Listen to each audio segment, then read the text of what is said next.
Watch and burn. Hey everyone. So tonight, usually I try to move these around, especially when this is essentially what I'm considering the first day of summer. It's May 6th, 2023, and today it was 17 degrees. It's currently 9:15 in the PM, and even though it's no longer 16, 17 degrees, say it's about 13, 14 degrees, so I've started to do these outside. And at this point, I'm supposed to be moving around as much as possible, but I don't really feel like it because I am really comfortable and I don't want to move, so I'm not gonna. And I don't like how this light looks, so I'm putting it back on me. There, it's better.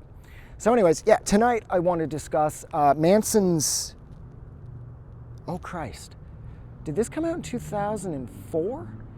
I think it was Manson's 2004 offering, and that is the Golden Age of Grotesque. Now again, Marilyn Manson is one of those people that has consistently been able to reinvent himself endlessly, and he always seems to pull it off. I will argue that after his sort of hyper-goth phase with the Antichrist Superstar, then moving into his Ziggy Stardust, David Bowie, Mechanical Animals era, but then to sort of step backwards into the goth thing with Hollywood, would be the only, I don't want to call it a misstep, because Hollywood's like, God, that record's perfect. That's like pretty much Manson's best record. However, I will argue the Golden Age of Grotesque was rad too, but then so was Eat Me, Drink Me, and so was Heaven Upside Down, and so was the Antichrist Superstar, and so was Portrait of an American Fuck. I just really like Manson. But nonetheless, I know a lot of people felt that he stepped backwards after Mechanical Animals, going back into the sort of gothy Antichrist thing that he did with Hollywood. But then he would release the Golden Age of Grotesque, when it would be sort of a silent era, sort of vaudeville sort of vibe to it, where with songs like Mob Scene, which was a huge song at the time, Saint is on here, Kaboom Kaboom is on here, the fucking Bright Young Things is on here. What else is on this record? This is the new shit, Dalldagga Buzz Buzz Ziggity Zag, God Mod Grotesque Burlesque Drag.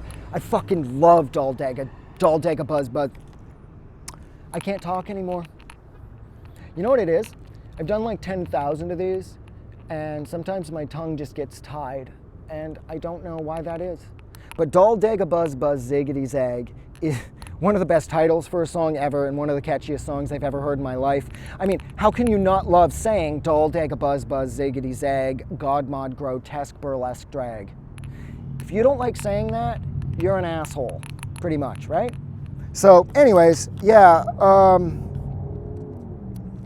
if you were lucky enough to get this record right when it came out, which I was, because I remember the day that I got it, I couldn't find my debit card, so I begged my parents to buy it for me, because my debit card, which would actually, at that point I had a waterbed and it had slid down the side and I wasn't able to find it for like 3 days. Now, not being able to find your debit card, that's an issue, especially considering that I'd gone pretty much cashless as of around 99. And I was all panicked because I was like, I got to get the record on the day it comes out, because at this point, I had to get the record on the day it came.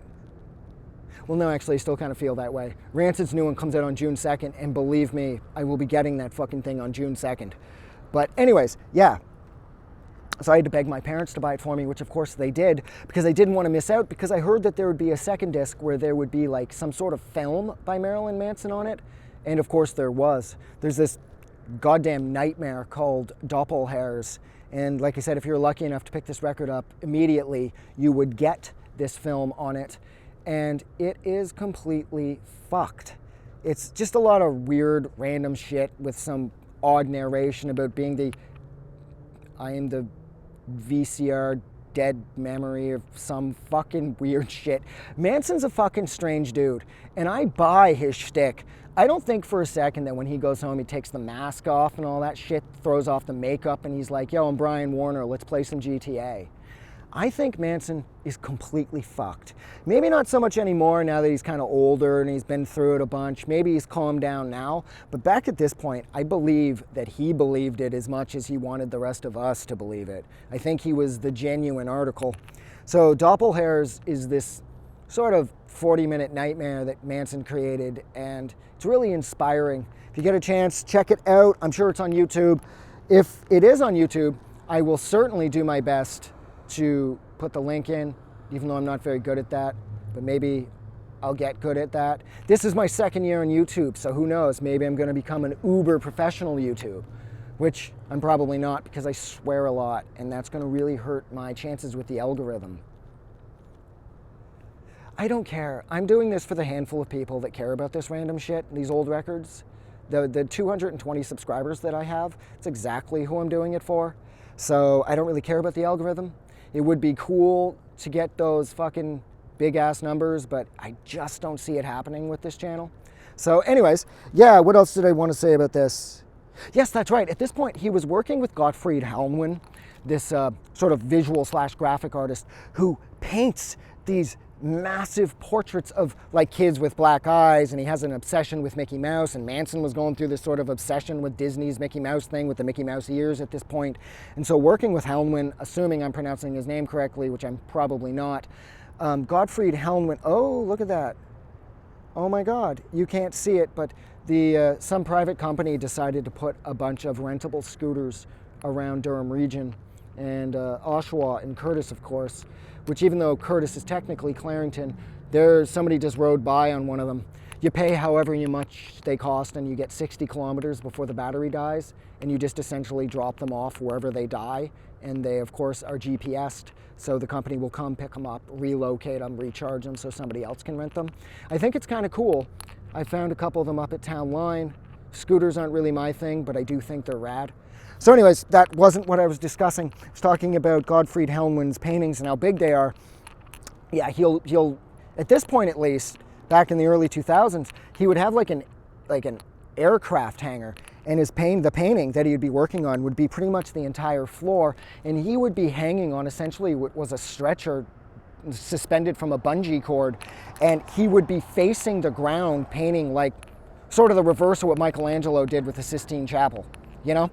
And it's huge. His paintings are routinely 2 and 3 stories large, and of course, him and Manson would line up because their philosophies were kind of the same at this point. Manson being as honestly artistic as he is and completely fucked as he is, of course he would be embraced by the full-on art community, because I think Manson is about as honest an artist as you can possibly get.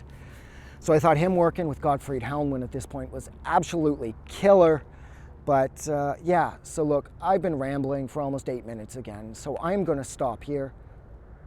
Thank you so much for hanging out with me for damn near 8 minutes while I discussed Marilyn Manson's 2004 album, I believe, The Golden Age of Grotesque.